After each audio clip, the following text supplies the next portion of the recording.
Hi everyone, welcome back.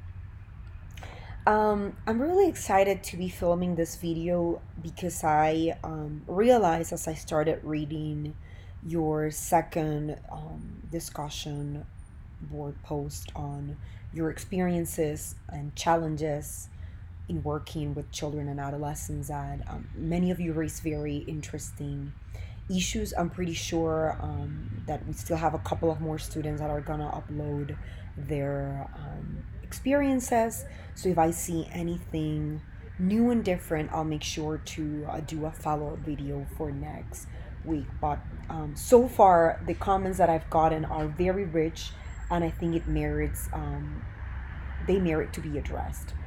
I am also happy to know that many of you have had either personal, professional, or educational experiences working with children and adolescents because I think it makes the course more dynamic and active and more interesting because since you have some experience and exposure, your questions probably are going to be more targeted and based on your own experiences. So I think that's really great. So before I start answering some of these comments and questions, I wanted to let you know that if you want additional resources, please keep in mind that you can check in the course materials section on the Blackboard. There is one file folder that says interventions and one file folder that says assessment. I have uploaded. If I find anything new, I'll upload as well. But I have uploaded so far tools in terms of assessment tools for evaluating kids and adolescents, as well as intervention modules or intervention activities that you can use for some of the conditions or pretty much all the conditions that we'll be addressing through this course. So I wanted to encourage you to see that those two folders because I think it can provide you tools right away for those of you particularly that are currently working in settings with children and adolescents. So let's start with this video. I wanted to divide the topics I think in three main areas. I usually have my notebook where I kind of write down the main key points that every student highlights in their discussion board posts, and then I'll just film something related to that if I see any interesting questions or issues that student may raise. And I think many of you, first of all, raise the issue of the challenges and difficulties of not only engaging parents, but also the challenges of having family like primary caregivers, whether they're parents or foster parents, having them do at home what you are working with the child in your particular individual and family sessions. And related to that, there was also the issue of it seems that a couple of you work on CPS services, and there was the issue of the complexities of separating kids from their families and reuniting them. So that's one area of interest. There was another area which also caught my attention in terms of, and I'm very appreciative for those of you who shared personal feelings and experiences. A couple of you raised the issue of transference, countertransference, your own difficulties based on your own personality, or your own challenges based on your maybe lack of experience or not experience working with children. In terms of, some of you mentioned that you were a little bit impatient, that you were fast-paced. Others mentioned that you have kids, and sometimes it's hard to or challenging to kind of work with kids and adolescents that are going through like complex problems and then go home and be there with your kids and children. So that was another category of comments. And then last, there was a category of comments related to the children and adolescents themselves, right? Particularly in terms of the complexities of working with kids and adolescents, in terms of their communication skills, their social abilities, the difficulties related, particularly with adolescents, to engaging them in conversation, to make them interested in therapy, to kind of build rapport with them, and to make them active and proactive in your sessions. Some of you mentioned that you required a lot of redirection, flexibility, a lot of patience, a lot of like kind of talking to the same level or where the child and adolescent is as well. Some of you talked about how you communicated messages, your like body language, which I think is right on track with the questions that social work students pretty much have when they're working, not only with kids and adolescents, but also with adults as well. And before I forget, one final issue that was raised up, was very interesting, was the issue of SES background. How, particularly for those of you who work in school settings, how complex it was to, or it is, um, to kind of change some behaviors, attitudes, when you have all these socioeconomic and structural factors influencing the kind of life, the kind of behaviors, the kind of things that your children and adolescents do. So it was a very rich post that I saw that covered pretty much everything that should be covered in working with children and adolescents. I just want to make sure it's already becoming long, this video. But let's start addressing the main issue. The first issue was, which was related to parents' engagement and the challenges of working with parents. I did upload a video in which I think I addressed some of those issues related to working with parents in terms of confidentiality and other issues related to building the relationship um, with parents. So I think traditionally, and particularly for those of you who are parents, we tend to think as parents or primary caregivers as the guarantors of the safety and well being of a child. So for some of us, when that bond is broken and that sort of function or role is broken, it raises a lot of complex emotions within ourselves, right? So it's okay that you feel you don't need to excuse yourself, you don't need to feel you're inappropriate or guilty.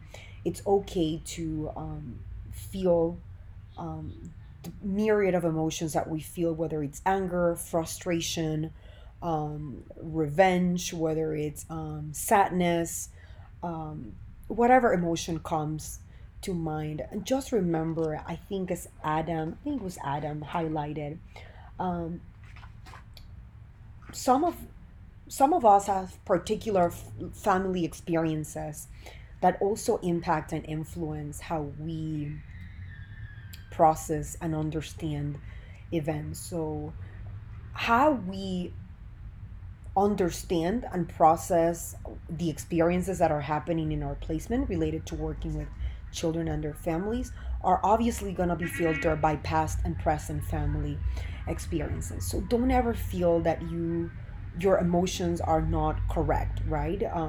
Because it's complex. You're not only managing the child emotions, but you're also working with the parents' emotions. And one thing that has worked for me across the years, I'm a mindfulness practitioner. And within mindfulness, I appreciate the principle of compassion. It's not sympathy and it goes beyond empathy, right? It's understanding, as a couple of you have highlighted, particularly with the issue of complex socioeconomic background. I think it was Yvette that mentioned that. And I think Tisha also alluded to some of those issues. Um, Let me see who else. Yes, I think it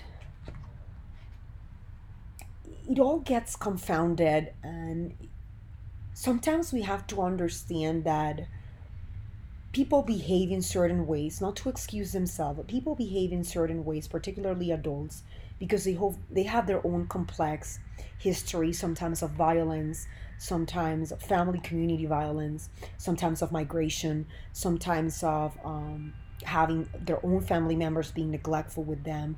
Some of them lack appropriate interpersonal and social skills. So I think if you see it in that light, it's not that you excuse their behaviors, but I think it puts you in a more flexible and open position to work with parents, right? And I think in terms of some of the challenges that you have discussed, right? What do I do with the parent that I'm working so hard with the child, I'm working so hard with the adolescent, and then they go home and everything we did is sort of like shattered by the parent because in the end they do what they want to do. Um, some of you mentioned something that's very true.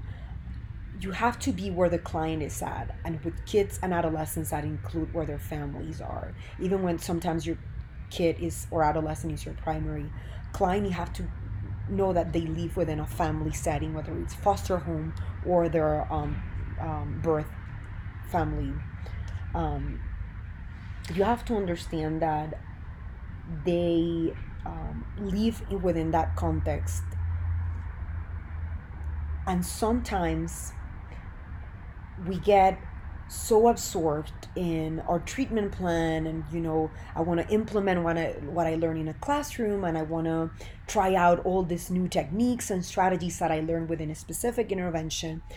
But a brief unsolicited advice that I may give you, sometimes people just need to learn how to float, right? Sometimes we get a little bit lost in techniques, in strategies, which are great, but not all of our clients at in that stage when they come to us, right? And sometimes is about how to first help them learn how to float.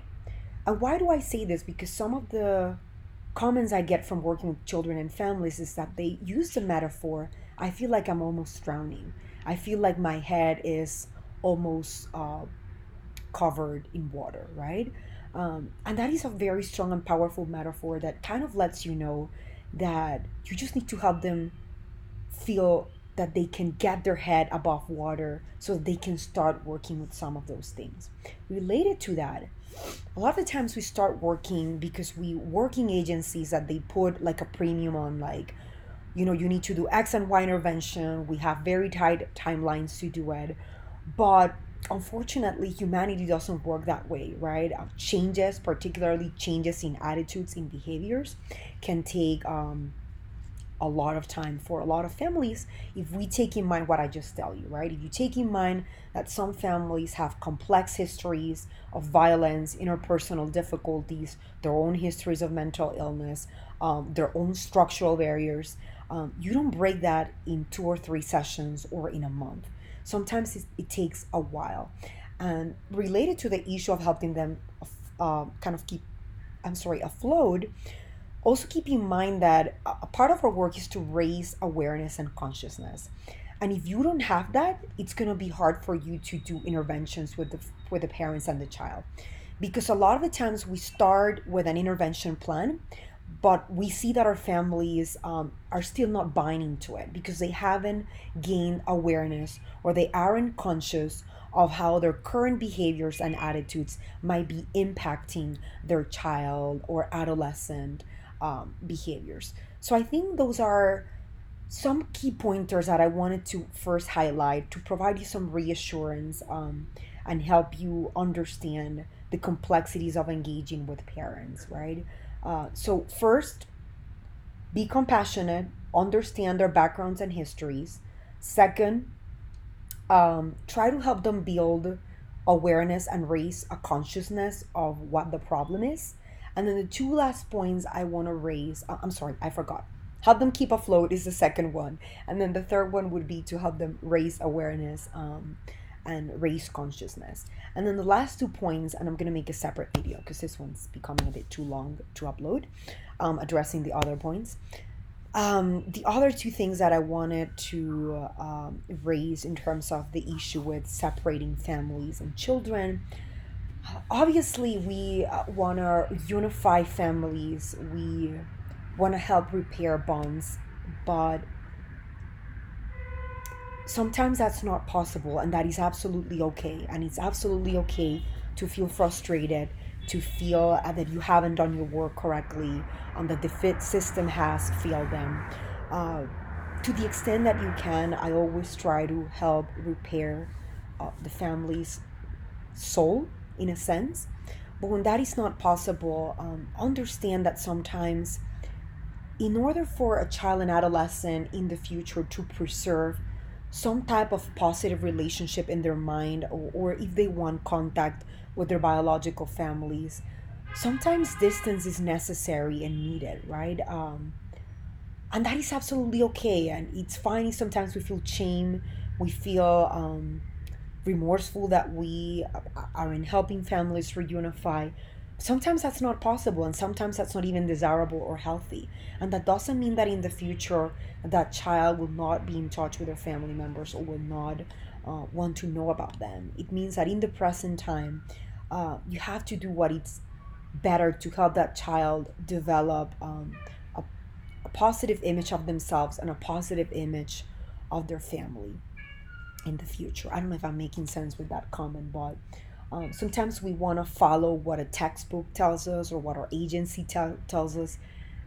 Life doesn't work like a textbook, right? Life doesn't work like a classroom lecture. It doesn't work like bylines or guidelines from a an agency. It's a little bit more complex than that, right? And sometimes you want to do exactly what you're supposed to do, but all these little aspects get in the middle of it, and it becomes a little bit more complex. So just be, as a last point, understand also that just because you're not seeing change right away, and because you feel a lot of frustration that, oh my God, I developed this behavioral plan and the parent is not following through with it, um, just know that just because you don't see change in front of you, it doesn't mean that in the future the parent will not absorb that knowledge and they'll change.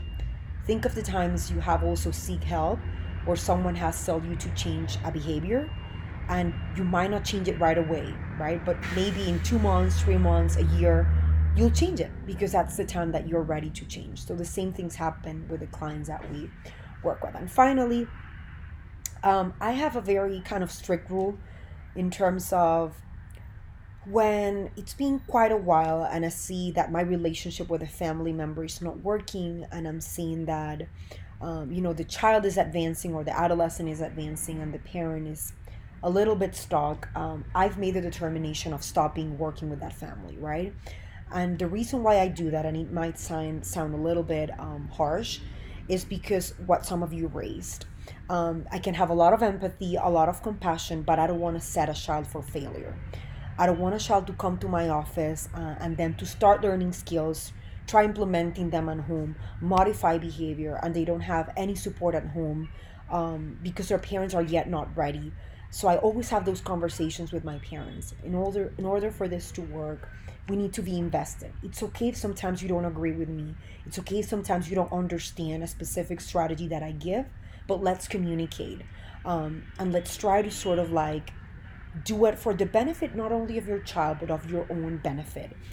If I see a specific time has gone by and I see that the child becomes increasingly frustrated because the parent is not engaging, I either made a determination of finding some additional help for the parent, or we decide to just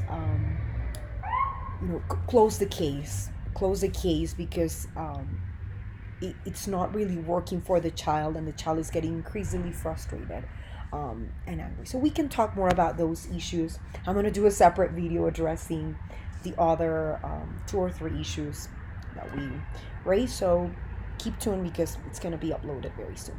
Bye bye.